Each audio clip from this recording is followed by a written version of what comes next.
இல்ல 2026 ஆட்சியை பிடிக்க போறோம், எப்படி சிஎஸ்கேவை தோனி ஜெயிக்க வைக்கிறாரோ அப்படின்னு பிரசாந்த் கிஷோர் சொல்றாரு. ஆதவ் அர்ஜுனா எதிர்க்கட்சின்றாரு. ஏங்க இப்பதான் நடத்துனாங்க வெற்றி கொள்கை திருவிழா அப்படின்னு சொல்லிட்டு, அதுலதான் ஆளுங்கட்சியாக போறோம்னாங்க, ஆட்சியில பங்கு கொடுக்க போறோம்னாங்க, இப்ப எதிர்கட்சின்றாங்க. அப்ப என்ன கூட்டணிக்கு ரெடி ஆகுறீங்களா? அதிமுகவோட கூட்டணின்றது ஆதவ் அர்ஜுனா லைனு, அதிமுகவோட கூட்டணி வேண்டான்றது பிரசாந்த் கிஷோர் லைனு, இவ்வளவுதானா? அல்லது கூட்டணிக்கு சேர்ந்தாலும் வேற டீலிங் பேசலாம். Vijay is a hope of Tamil Nadu. அவர் அப்படிதான் பிரசாந்த் கிஷோரா? பிரசாந்த் கிஷோர் தான் தன்னைத்தானே ஹோப் ஆஃப் இந்தியான்னு ப்ரொஜெக்ட் பண்ணிக்கிட்டாரு. பிஜேபி 400 சீட்டு ஜெயிக்கும்னாரு, எல்லாம் 300ன்னாங்க. இவர் 400 சீட்டு சொல்லிட்டு இருந்தாரு. என்னாச்சு? இவர் யார் முதல்ல? இவர் கட்சி நடத்துறாரு, அவர் கட்சியை பீகார்ல போய் நடத்தட்டும், இங்க இவருக்கு என்ன வேலை? முதல்ல நிறுவனம் நடத்திட்டு இருந்தாரு. அந்த நிறுவனம் ஒரு பெரிய நிறுவனம், அந்த நிறுவனத்தின் மூலமாக வேலை பார்ப்பது என்பது வேற. அறிவாளிகள் ஒன்று சேர்வது நிறைய பேருக்கு பிடிக்கல. அறிவாளிங்க ஒன்று சேர்றது யாருக்கு பிடிக்கலன்னா விஜய்க்கு பிடிக்கல.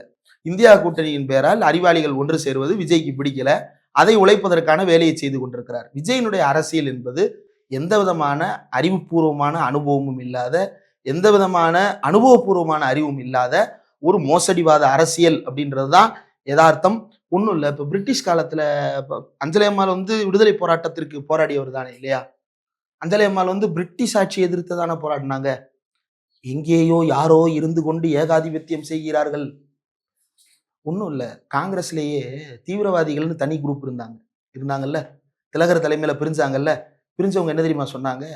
காந்தி கோஷ்டி நம்மளை ஏமாத்துது, காந்தியும் பிரிட்டிஷும் சேர்ந்து நம்மளை ஏமாத்துறாங்கன்னு திலகர் குரூப் சொன்னாங்க. இன்னைக்கு திலகர் குரூப்பையும் தேசிய தலைவர்கள்ன்றாங்க, காந்தி குரூப்பையும் தேசிய தலைவர்கள்ன்றாங்க. காந்திய வழியில் போராடி அஞ்சலி அம்மாளை இவர் தன்னுடைய கொள்கை தலைவராக ஏற்றுக்கொண்டார். அப்ப காந்தியின் மீது அன்றைக்கு வைக்கப்பட்ட விமர்சனம் சரின்னு தானே ஏத்துக்கணும்?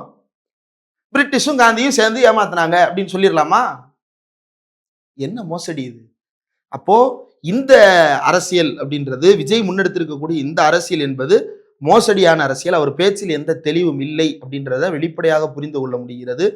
மொழி அரசியல் அப்படின்றதை வைத்து தன் மொழிப்போர் தியாகிகளுக்கெல்லாம் அஞ்சலி செலுத்துறாரு.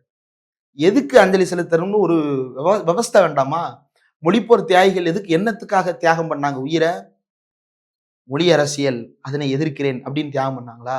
மொழி அரசியல் அப்படின்னா திமுகவும் மொழி அரசியல் செய்கிறது, பாஜகவும் மொழி அரசியல் செய்கிறது. இதுல எந்த மொழி அரசியலை நீ எதிர்க்கிற? அவர் தான் சொல்றாரு, what bro, it's very wrong ப்ரோன்ற. எது ராங் ப்ரோ? திமுக செய்வது ராங் ப்ரோவா, பாஜக செய்வது ராங் ப்ரோவா? ரெண்டுமே ராங் ப்ரோவா? ரெண்டுமே ராங் ப்ரோனா அப்ப நீ யாரு, கோமாளி இல்லையா?